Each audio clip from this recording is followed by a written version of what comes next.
আসুৰ লোকসকল মূলতঃ ভাৰতৰ ঝাৰখণ্ড ৰাজ্যত বিশেষকৈ গুমলা, লোহাৰডাগা, পালামৌ আৰু লাতেহাৰ জিলাৰ ভিতৰত বাস কৰা এটা সৰু অষ্ট্ৰীয়া-এছিয়াটিক জনগোষ্ঠী। তেওঁলোকে আসুৰ মুণ্ডা ভাষা কয়। আসুৰসকল পৰম্পৰাগতভাৱে লোহা গলনাকাৰী। এসময়ত তেওঁলোক চিকাৰী, সংগ্ৰাহক আছিল। স্থানান্তৰিত কৃষিৰ লগতো জড়িত আছিল, কিন্তু ইয়াৰে অধিকাংশই কৃষিক্ষেত্ৰলৈ স্থানান্তৰিত হয় আৰু 2011 চনৰ লোকপিয়লত 91.19% খেতিয়ক হিচাপে নামভৰ্তি কৰে। তেওঁলোকৰ থলুৱা লোহা গলনা প্ৰযুক্তিয়ে তেওঁলোকক এক সুকীয়া পৰিচয় দিয়ে, কিয়নো তেওঁলোকে দাবী কৰে যে তেওঁলোক ধাতুৰ শিল্পকলাৰ সৈতে জড়িত প্ৰাচীন অসুৰসকলৰ পৰাই আহিছে। গলোৱাৰ সময়ত অসুৰ মহিলাসকলে গৰ্ভৱতী মাতৃৰ সৈতে চুলাটোৰ সম্পৰ্ক কৰি এটা গীত গায় আৰু চুলাটো সুস্থ শিশু অৰ্থাৎ অক্সিজেনৰ পৰা ভাল গুণগত আৰু পৰিমাণৰ লোহা দিবলৈ উৎসাহিত কৰে, আৰু তেতিয়াৰ পৰাই বেৰাৰ মতে উৰ্বৰতা পূজাৰ সৈতে জড়িত আছিল। কিন্তু আজিকালি জনসংখ্যাৰ এটা ডাঙৰ অংশও খননৰ কামৰ লগত জড়িত হৈ আছে। জৰুৰীকালীন অৱস্থাৰ বাহিৰে পৰম্পৰাগত বনৌষধি ঔষধ ব্যৱহাৰ কৰে। তেওঁলোকৰ নিজাকৈ কমিউনিটি কাউন্সিল অৰ্থাৎ জাতি পঞ্চ আছে য'ত বিবাদ নিষ্পত্তি হয়। ৰাজপুত, ওৰাওন, খাৰৱান, ঠাকুৰ, খাচী আৰু আন কেইজনমানৰ পৰা খাদ্য গ্ৰহণ কৰে, আৰু খাৰৱাৰ, মুণ্ডা আৰু অন্যান্য চুবুৰীয়া জনগোষ্ঠীৰ সৈতে কল্পিত আত্মীয়তাৰ সম্পৰ্ক বজাই ৰাখে। সমাধিস্থলৰ বাহিৰে আন সকলো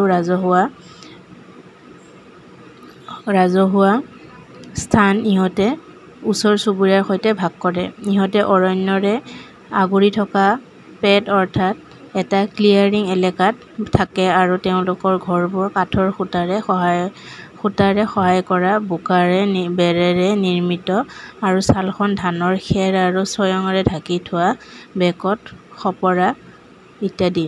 তেওঁলোকৰ ঘৰত গৰু আৰু চৰাইৰ বাবে ঠাই আৰু পূৰ্বপুৰুষৰ পূজাৰ বাবে এটা সুকীয়া ঠাই থাকে।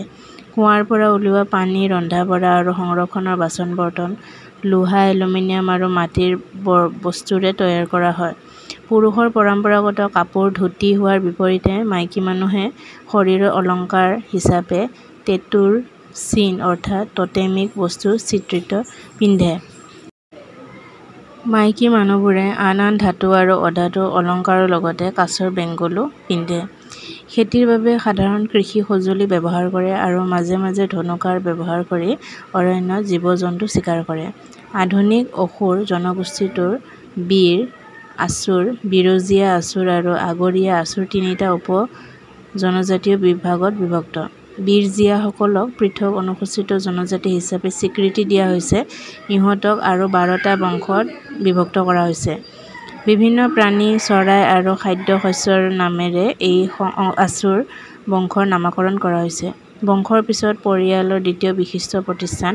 গোত্ৰসমূহ হ'ল আয়ুন্দ অৰ্থাৎ ইল, ধন অৰ্থাৎ ধান, লীলা অৰ্থাৎ হৰিণ, খোৱাৰ অৰ্থাৎ গাহৰি আৰু ভৰেৱা অৰ্থাৎ বন্য কুকুৰ, কেৰ্কেটা অৰ্থাৎ এবিধ চৰাই, মুঞ্জনি অৰ্থাৎ অঞ্জুন গছ, তিতিউ অৰ্থাৎ এবিধ চৰাই, বেং অৰ্থাৎ বেং, সুচাৰ অৰ্থাৎ এবিধ চৰাই, নন অৰ্থাৎ নিমখ আৰু টপ্পু অৰ্থাৎ কাঠ পেকাৰ।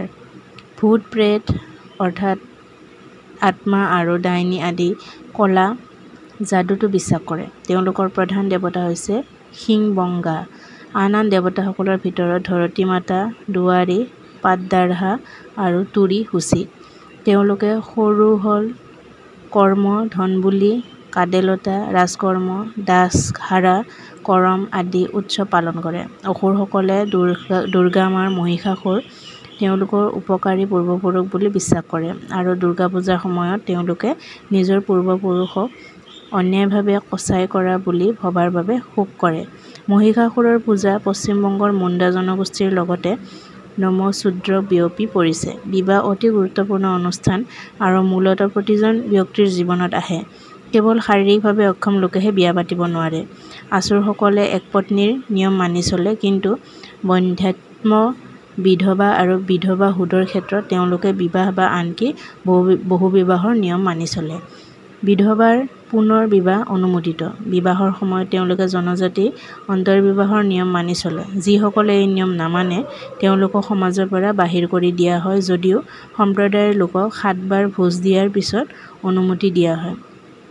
বৰ্তমান ঝাৰখণ্ডৰ আছুৰসকলে বহু অসুবিধাৰ সন্মুখীন হৈছে। স্বাস্থ্যসেৱা, শিক্ষা, যাতায়াত, খোৱাপানী ইত্যাদি উপযুক্ত মৌলিক সুবিধাৰ সুবিধা নাই। তেওঁলোকৰ পৰম্পৰাগত বৃত্তি লোহা গলনা নাইকিয়া হোৱাৰ বাবে নিঃস্ব হোৱাৰ পথত। অঞ্চলটোত বক্সাইট খননৰ বাবে তেওঁলোকৰ কৃষিভিত্তিক অৰ্থনীতিও বিপদত পৰিছে। ফলত প্ৰব্ৰজন আৰু স্থানচ্যুতি তেওঁলোকৰ প্ৰধান সমস্যা হৈ পৰিছে। নাবালক ছোৱালীৰ মানৱ সৰবৰাহৰ ঘটনা সংঘটিত হৈছে। দৰিদ্ৰতা ইয়াৰ আৰু এটা ডাঙৰ উদাহৰণ। আজিকালি সুষমা আখুৰ নামৰ এগৰাকী অসুৰ যুৱতীয়ে কলা, সংস্কৃতি আৰু নিজৰ সমাজৰ অস্তিত্ব ৰক্ষাৰ বাবে অশেষ চেষ্টা কৰি আছে।